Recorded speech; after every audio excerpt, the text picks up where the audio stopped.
ang ginawa ng Diyos, nagpadala ng mga kamandag na ahas. Ang daming namatay nung natuklaw ng ahas ng mga mandag.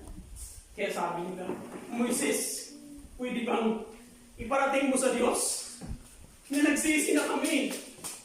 Inamin namin nagkasala kami. Pwede ba alisin mo sa amin ang mga kamandag, idulog mo sa Diyos? Kay Yahweh na alisin yung mga kamandag na ahas. Dumulog si Moises, inalis ba? Tinitingnan mo, pwede naman alisin eh. Inalis ba? Di ba hindi? Anong sinabi ni Yahweh? Gumawa ka ng isang ahas na tanso at ilagay mo sa isang tingin.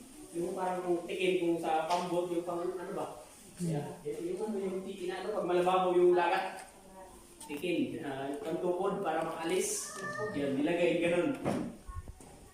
Sino ang titingin sa ipinagawa kong ahas na tanso ay hindi na mamatay kahit dito? Tinitingnan ko, pwede namang alisin eh. Pwede namang automatic alisin ng Diyos yung mga ahas. Pero meron siyang ipinapagawa sa mga Israelita.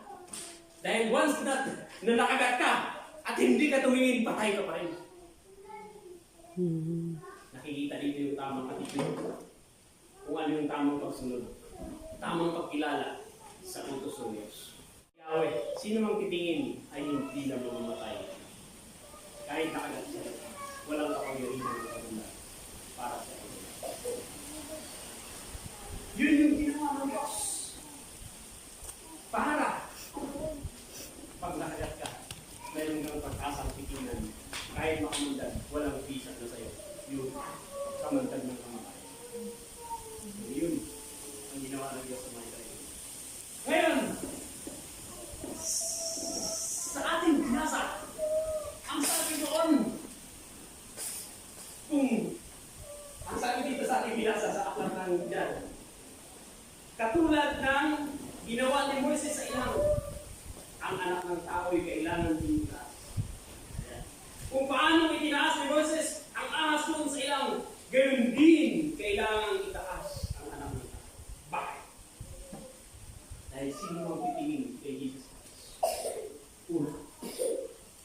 Sino ang kikilala kay Jesus Christ bilang tagapagligtas, anak ng Diyos, ibinadala upang iligtas ka? Wala sa iyong kapangyarihan ang ikalawang kamatayan. Amen. Ito yung kagandahan na mayroon tayong titingalaing Diyos na tagapagligtas.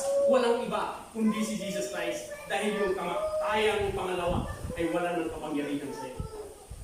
Dahil kung dumating man yun, isa ka doon sa mga hinirang at hinirang. Una yun, walang kapangyarihan sa iyo ang kamatayan. Mamamatay man ang pisikal na katawang ito. Yung ikalawang buhay, yung buhay na walang hanggan, mamapiling mo. Yun yung kagandahan. Kaya nung sabihin ni Juan, kung paano itinaas ni Moises ang ahas doon sa ilang, gayon din ang anak ng tao. Dahil sino mong sasampalataya? Pangalawa 15. Upang ang sino mong sumampalataya sa kanya ay magkaroon ng buhay na walang hanggan. Kapag meron kang tunay na pananampalataya kay Jesus Christ na naglaan ng buhay sa iyo, nag-alay ng buhay sa iyo, mayroon kang buhay na walang hanggan pag tinanggap mo siya bilang iyong Panginoon na tagapagligtas at sumunod ka sa kanyang mga aral hanggang sa walang, hanggang sa dulo ng iyo. Yun yung ating pananampalataya pagdating sa kaligtasan.